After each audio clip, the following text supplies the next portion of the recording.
பாரம்பரிய திருவள்ளுவர் குலவம்சம் பிரசன்ன ஜோதிடர் சுப மாரிமுத்து திருப்பூர்லேருந்து இந்த பதிவு உங்களுக்காக. இன்றைக்கு அற்புதமான ஒரு பதிவை இன்னைக்கு உங்களுக்கு நான் கொடுக்க போறேன். இன்றைய நாள் 26/7/2024 வெள்ளிக்கிழமை அதிகாலையில் உங்களுடைய வாழ்க்கையிலே ஒரு அற்புதமான ஒரு விஷயத்தை பற்றி இந்த உலகத்தை நீங்க தெரிஞ்சுக்க போறீங்க.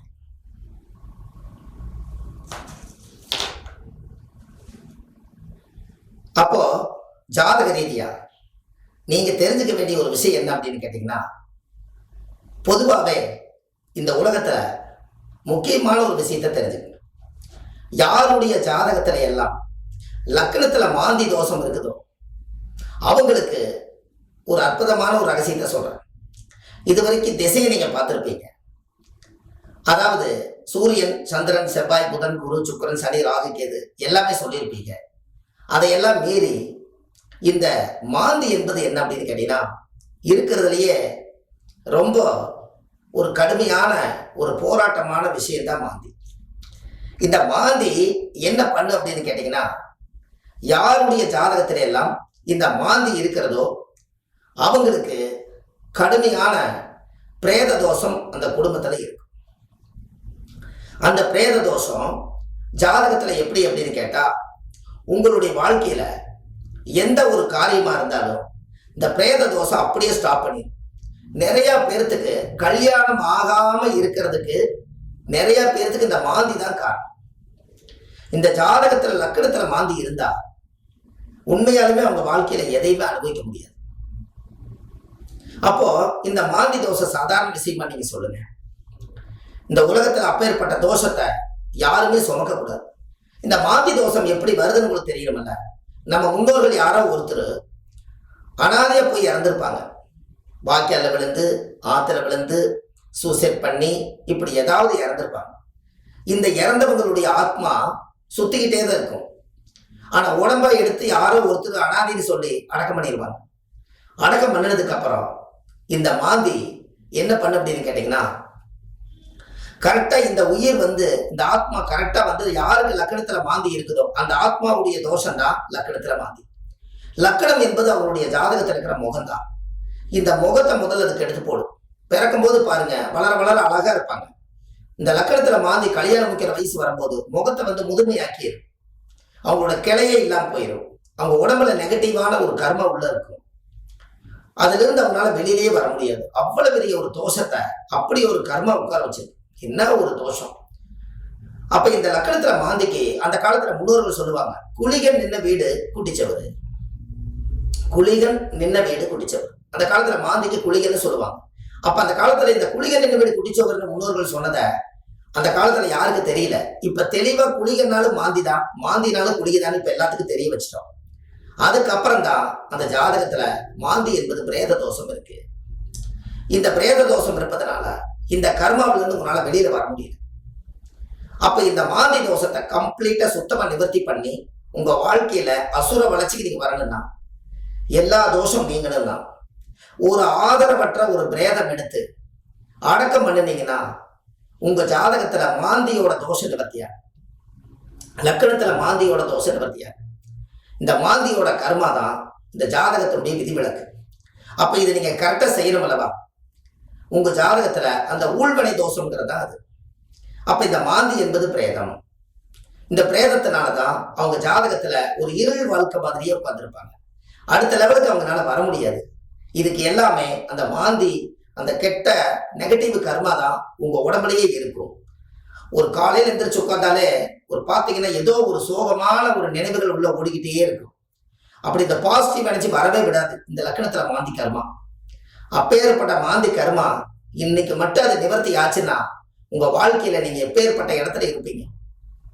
அதுக்கு போயிட்டு வந்த மாந்திக்கு உங்களுக்கு ஒரு பரிகாரமே அனாதிபாடியே அடக்கம் பண்ண சொன்னா, நம்ம முன்னோர்களை எடுத்து யாரோ ஒருத்தர் அடக்கம் பண்ணியிருப்பாங்க. நம்ம முன்னோர்கள் இறந்துருப்பாங்க, வாய்க்கால் விழுந்து சூசைட் பண்ணி இறந்து. நம்ம முன்னோர்களும் இன்னொருத்தர் எடுத்து அடக்கம் பண்ணியிருப்பாங்க. இந்த ஆத்மா என்னை அடக்கம் பண்றதுக்கு நம்ம சாதிசனை யாரும் வரலையே, நான் மட்டும் இப்படி கவலையில வாடுறேனே அப்படின்னு நினைச்சு ரொம்ப வருத்தப்படும். அப்போ அதுக்கு பதிலாக நீங்க விவரம் தெரிஞ்சு நீங்க போய் ஒரு பிரேதத்தை அடக்கம் பண்ணினீங்கன்னா அந்த ஆத்மா உங்களை வாழ்த்தும் அல்லவா. அந்த நிமிடத்துல இருந்து உங்களுக்கு பிரேத தோஷம் நிவர்த்தியா. இதெல்லாம் முன்னோர்கள் அந்த காலத்துல எப்படி இதை கண்டுபிடிச்சாங்கன்னு தெரியாது. ஆனா இன்னைக்கு விஞ்ஞான பூர்வமா இது ஒரிஜினலான அற்புதமான விஷயங்கள். மக்களுக்கு இது கரெக்டா கொண்டு போய் சேர்த்தணும். இதை சேர்த்திட்டாலே எல்லா மக்களும் நல்லபடியா வாழுவாங்க. கல்யாணம் ஆகாதவங்களுக்கு கல்யாணம், குழந்தை இல்லாதவங்களுக்கு குழந்தை, கணவன் மனைவி பிரிஞ்சு இருக்கிறவங்களுக்கு ஒன்று சேர்ந்துருவாங்க. இந்த ஒரு அனாதி பாடி எடுத்து அடக்கம் பண்ணான். அந்த அனாதி பிரேதத்தை எப்படி அடக்கம் பண்ணுறதுன்னா, ஜிஹெச்சி ஆஸ்பத்திரியில போய் அரசாங்கத்தினுடைய அனுமதி பெற்று அந்த பிரேதத்தை ஒரு 10 நாள் 15 நாள் ஆச்சுன்னா, எங்கேயோ ஒரு பக்கம் விபத்து நடந்து அவங்க இறந்து போயிருந்தாங்கன்னா ஒரு 10 நாள் 5 நாள் வச்சிருந்துருப்பாங்க. அதுக்கப்புறம் அதை வச்சிருக்க முடியாது, வாசம் அடிக்கும். அதனால அரசாங்கத்தோட போலீஸ் அனுமதியோட போய் மயானத்தில் அடக்கம் பண்ணுவாங்க. யாராவது ஒரு ட்ரஸ்டி எடுத்து பண்ணுவாங்க. அவங்களுடைய நம்பரை வாங்கிட்டு போய் ஒரு ஈம காரியத்துக்கு என்ன செலவோ, அந்த பாடி எடுத்து அடக்கம் பண்றதுக்கு குழி தோன்றவங்களுக்கு ஆம்புலன்ஸ்ல எடுத்துட்டு போய் அதை ஈம காரியத்தை செஞ்சு ஒரு திதி கொடுக்கறதுக்கு என்ன செலவோ அதை போய் நீங்க செஞ்சுட்டு வந்தீங்கன்னா, அன்னையில இருந்து உங்களுடைய லக்கணத்துல மாந்தி தோசை அன்னையோட நிவர்த்தி ஆகி அந்த நொடியிலிருந்து உங்க ஜாதக யோகமா மாறிடும். இதை விட உங்களுக்கு என்ன வேணும்? நம்ம ஆபீஸ்குள்ள கிட்டத்தட்ட ஆயிரக்கணக்கான மக்களுக்கு இந்த அனாதி பாடி எடுத்து அடக்கம் பண்ணியிருக்காங்க. இப்ப அடியனே நான் நிறைய அனாதி பாடி எடுத்து அடக்கம் பண்றேன். நிறைய அனாதி பாடிகள் ஜிஹெச்சி ஆஸ்பத்திரியில இருந்து சொல்லுவாங்க. போலீஸ் சட்டத்தோட அனுமதியோட அவங்களோட இருந்து அவங்க அனுமதியோட இருந்து பிரேதத்தை அடக்கம் பண்றதுனால நம்ம குடும்ப வம்சத்துக்கு 3-4 தலைமுறைக்கு நம்ம புண்ணியத்தை சேர்த்து வைக்கிறோம். அப்ப நம்மளுக்கு லக்கணத்துல மாந்தி கிடையாது. இருந்தாலும் அது ஆதரவற்ற பிரேதத்தை அடக்கம் பண்ணா ஒரு அஸ்வமேத யாகம் நடத்துறதுக்கு சமம். அப்ப நம்ம ஆயிரக்கணக்கான பிரேதங்களை அடக்கம் பண்ணியிருக்கோம். இதுக்கு எல்லாத்துக்கும் காரணமே இந்த புண்ணியம். 7 தலைமுறைக்கு இந்த புண்ணியம் சேரும். நம்ம பிறந்ததே பாவ ஆத்மாவா பிறந்து புண்ணிய ஆத்மாவா போகணுங்கிறதுதான் பிறவி வாங்கி வந்திருக்கோம், இந்த மனதி பிறவியே. அதனால உங்களுக்கு இதுக்கு ஒரு அற்புதமான ஒரு கோயில்னு சொல்றேன். அந்த கோயிலுக்கு நீங்க போயிட்டு வாங்க. கூடங்குளம், திருநெல்வேலி மாவட்டம் கூடங்குளம் விஜயாபதி விஸ்வாமுத்தருடைய ஆலயம். தளவிதியிலே மாற்றும் விஜயாபதி விஸ்வாமுத்தருடைய ஆலயம். அந்த ஆலயத்துல மிகப்பெரிய ஒரு அற்புதமான ஒரு சிவன் இருக்கார், விஸ்வாமுத்தர் மகாலிங்கேஸ்வரர்னு சொல்லி. விஸ்வாமுத்தர் இழந்ததெல்லாம் மீண்டும் பெறுவதற்காக ஓமகுண்டம் நடத்தி இழந்ததெல்லாம் மீண்டும் வரணுங்கிறதுக்காக யாகம் நடத்தினார். இந்த யாகம் நடத்தி அந்த கர்மாவை தீர்த்தார்.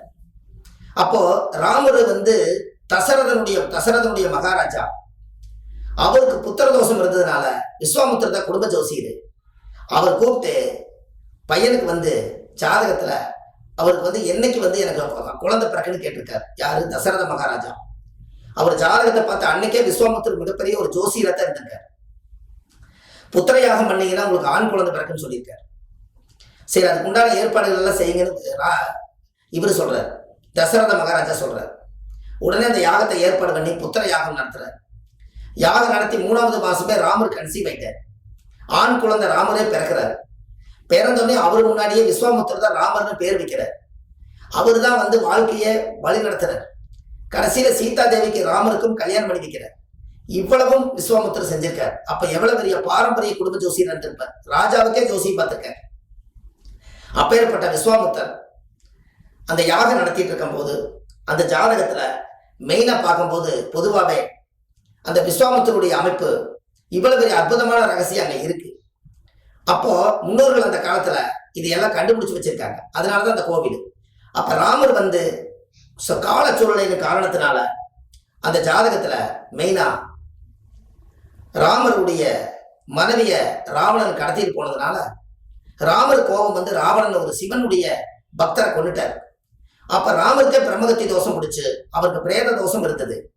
ராமரே போய் கூடங்குளம் விஜயாபதி விஸ்வாமுத்திர ஆலயத்துல போய் விஸ்வாமுத்திர கிட்ட சொன்ன உடனே அதுக்கு உண்டான பரிகாரம் சாந்திய 9 நவகலச பூஜை பண்ணி தீர்த்தம் எடுத்து ஊத்தி ஆசீர்வாதம் பண்ணி அங்க கடல்ல 3 தடவை உருண்டு தில்லைக்காளி வர வச்சு அந்த திருஷ்டியெல்லாம் நீக்கி ஒரு பிரேத தோஷத்தவே நிவர்த்தி பண்ணி கொடுத்தார் விஸ்வாமுத்திரர். அப்பேற்பட்டவர் நம்மளுடைய தமிழ்நாட்டுக்குள்ள திருநெல்வேலி மாவட்டம் விஜயாபதி விஸ்வாமுத்திர ஆலயம். பௌர்ணமி அன்னைக்கு போனீங்கன்னா இரவு அன்னதானம் இருக்குது. அற்புதமான சாப்பாடு கொடுக்குறாங்க. அன்னைக்கு பாத்தீங்கன்னா அந்த விஸ்வாமுத்திற்கு 27 அபிஷேகம் பண்றாங்க. 27 அபிஷேகத்தையும் அது பண்ணி அந்த திருநூறு எடுத்து அங்க ஒரிஜினலா பௌர்ணமி அன்னைக்கு அங்க வச்சிருப்பாங்க. ஒரு குத்து அள்ளிட்டு நீங்க தண்ணீர் போட்டு குளிச்சீங்கன்னா உங்க ஜாதகத்தில் இருக்கிற பிரேத தோஷம் நிவர்த்தியாகும். இந்த விஷயமெல்லாம் எத்தனை பேர்த்துக்கு தெரியும்னு எனக்கு தெரியல. 30 வருஷ அனுபவம் என்னுடைய அடியன் 30 வருஷமா இந்த ஜோதிட துறையில இருந்து இப்பதான் இந்த உலக மக்கள் நலனுக்காக பலவிதமான கோயில்களை கண்டுபிடிச்சு இந்த உலகத்துக்கு கொடுத்துட்டு இருக்கிறோம். நீங்க போயிட்டு வரக்கு தயாரா இருந்தா போதும், உங்க கர்மா அங்கேயே நீங்கிரும். நீங்க போயிட்டு வாங்க. இன்னமும் இந்த ஜாதகத்தை செக் பண்ணுங்க. முதல்ல இன்னும் ஜாதகத்துல என்னென்ன கர்மாலாம் ஒளிஞ்சிருக்குது, என்னென்ன பிரச்சனைகள் எல்லாம் இருக்குது, நமக்கு இது தீராத பிரச்சனைகள் இது மட்டும் தானா இன்னும் இருக்குதான்னு சொல்லி செக் பண்ணி முழுசு சுத்தப்படுத்திட்டீங்கன்னா உங்க ஜாதகத்துல 12 கட்டம் சுத்தமாயிரும். வள்ளுவர் வாக்குன யூடியூப் சேனல் வச்சிருக்கேன். அதுல 1200 பதிவுகள் ஆதிகால பரிகாரம் நிறைய கொடுத்துருக்கேன். இந்த பரிகாரமே பாருங்க, ஆதிகால பரிகாரம்னு சொல்லி இந்த புத்தகமே பாருங்க எப்படி எழுதியிருக்கேன். ஆதிகால பரிகாரம் 1736 பரிகாரம் எழுதியிருக்கேன். இந்த புத்தகமே பார்த்தீங்கன்னா ஒரு 4 கிலோ 5 கிலோ வரும், நல்ல வெயிட்டு, A4 சைஸு. அப்போ இந்த புத்தகத்துல நிறைய கர்ம வினைகளை பத்தி எழுதியிருக்கேன். முன்னாடி டைட்டிலே என்ன கொடுத்துருக்கேன் பாருங்க. முற்பிறவியில செய்த பாவங்கள் எப்பிறவிக்கும் தொடராமல் இருக்க இப்பிறவியிலேயே என் தந்தை வழியில வந்த கர்மாவினைகளும் தாய் வழியில வந்த கர்மாவினைகளும் நான் இந்த பூமிக்கு கொண்டு வந்த கர்மவினைகளும் இன்றோடு நிவர்த்தியாகன்னு சொல்லி விஸ்வாமித்திரர் கோயில 5 விளக்கு போட்டு சாமி கும்பிட்டு வாங்க, உங்களோட கர்மா அங்கேயே நீங்கிடும், நல்லா இருப்பீங்க. அப்பேற்பட்ட புத்தகத்தை இது கொரியர்லயே நீங்க போன் பண்ணி கேட்டீங்கன்னா கொரியர்லயே அனுப்பிச்சு வைக்கிறாங்க. இன்னைக்கு சொன்னீங்கன்னா நாளைக்கு வந்துடும். அப்பேற்பட்ட கோவில் இங்க இருக்கு. அந்த கோவில் ஒரு அற்புதமான கோயில். அந்த விஸ்வாமித்திரருடைய ஆலயத்துக்கு போய் உங்க வாழ்க்கையில கும்பிட்டு வந்து கல்யாணம் முடிக்கிறவங்க, குழந்தை பாக்கியம் இல்லாதவங்க எல்லாத்துக்கும் நல்லது நடக்கும். செஞ்சுட்டு வாங்க. அடியன் சுப மாரிமுத்து. கீழே போயிட்டு இருக்கிற நம்பர் பார்த்தீங்களா, 9361388202.